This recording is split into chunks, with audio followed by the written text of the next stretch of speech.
Hello everyone, welcome back to my channel. In today's video, we are gonna learn a chapter or a tragedy which is known as the William Shakespeare's tragedy, Shakespearean concept of tragedy or Shakespearean tragedy. It can be useful for the students of BA semester 1 who is pursuing the English honors, and hope it will help you in learning the things in the easiest way. So if we talk about the Shakespearean tragedy, so Shakespeare wrote a lot of tragedies, like the greatest among which are Macbeth, Othello, King Lear, and Hamlet. Before Shakespeare, many great tragedies had been written by the great writers like Marlowe in English language. As we know that the Shakespeare has written a lot of Shakespearean comedy or Shakespearean tragedies.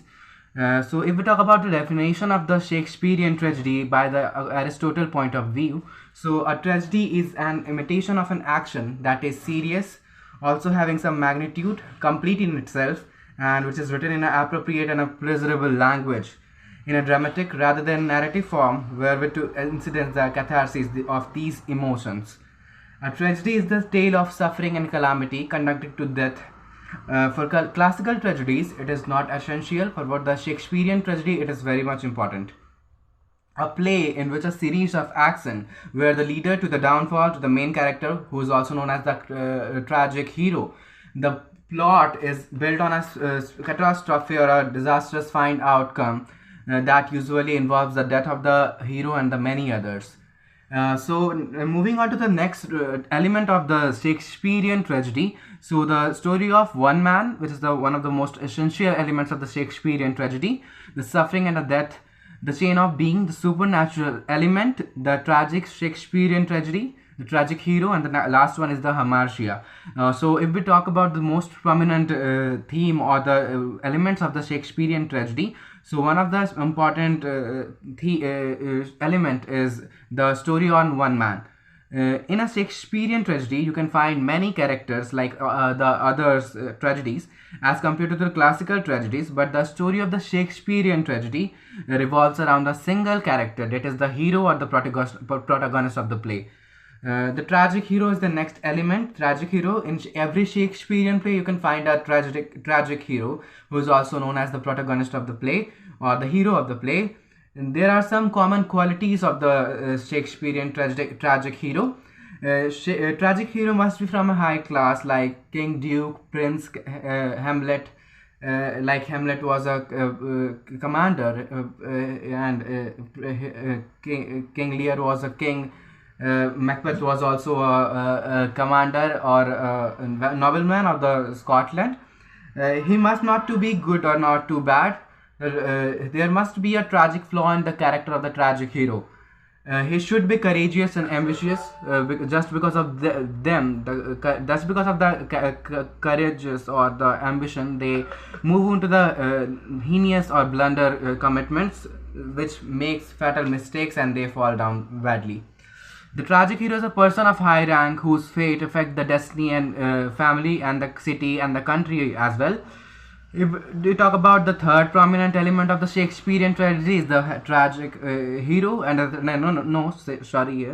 tragic flaw, or which is also known as hamartia. So moving on to the next, hamartia is a Greek word. In English, it is called as the tragic flaw. The tragic flaw is the quality within the tragic hero which leads to his or her downfall. We can say that the tragic flaw is an error in judgment or a weakness in character. Such as Hamlet, he was not able to take decision. Such as he was indecisive. The question is that to be or not to be, that is the question arousing here. Conflict. This is the next element of the Shakespearean tragedy. Conflict is a very soul of the Shakespearean tragedy. Conflict means a serious disagreement between the ideas of the two people. In Shakespearean tragedy, the two types of conflicts generally takes place. One is the external conflict and the next one is the internal conflict. If we talk about the external conflict means when a protagonist faces conflict from his antagonist or another external factors. External conflicts causes internal conflicts. If we talk about the internal conflict, so it is internal conflict is one of the most essential element of the Shakespearean tragedy. It refers to the confusion in the mind of the hero. Internal conflict is responsible for the hero's fall along with the fate or destiny.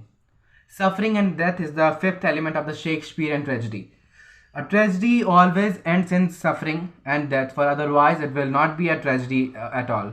Shakespearean tragedy depicts always the suffering and death of the hero. If a play does not ends in the death of the hero, it is not the Shakespearean sense of a tragedy at all. The chain of being. What do we understand by the chain of being? The metaphysical basis of the Shakespearean tragedy is the Elizabethan concept of the great chain of being. Elizabethan generally believed in the divine hierarchy that had been created by the god. That, according to this belief, God has appointed every living creature to a definite place and position, and any attempt to willfully disrupt the world and only bring disaster because it is a violation of the divine order. So it is corollary to this that every Shakespearean tragedy ends not with the chaos but the return of the normalcy both in the universal plan. So it is natural, therefore the Shakespearean tragedy, although profoundly serious, does not exercise its depressing effects on the reader's mind. The supernatural element is the seventh element of the Shakespearean tragedy.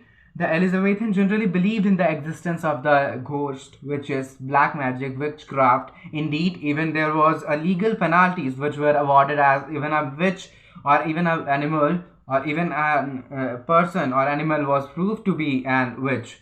So in Shakespearean tragedy, you can find many supernatural characters such as apparitions, ghosts, fairies. If we talk about, for example, if we take Macbeth, you can find the three weird sisters who decide the fate of the Macbeth, and just because of that prophecies, he commits blunders and heinous commitments. The tragic structure. Shakespearean tragedies are characterized into the five parts. First is the exposition. It is the introductory part of the play. Here the readers learns about the general settings, the characters, problem, conflict, and the tragic flaw. Rising action. Just after the exposition, rising action starts. Here the problem starts taking place, tensions and problems starts happening. Climax. It is the extreme point of the problem. Here the protagonist understood what is happening, who is responsible, and what to do further. Falling action. The falling action include those events which occurs from the climax up to the tragic hero's death. Resolution. It is a simple and a brief part. Here the restoration starts just after the death of the protagonist or the antagonist, and it is called as the catastrophe. So that's it for the today's video. Hope you liked it. If you like it, give it a big thumbs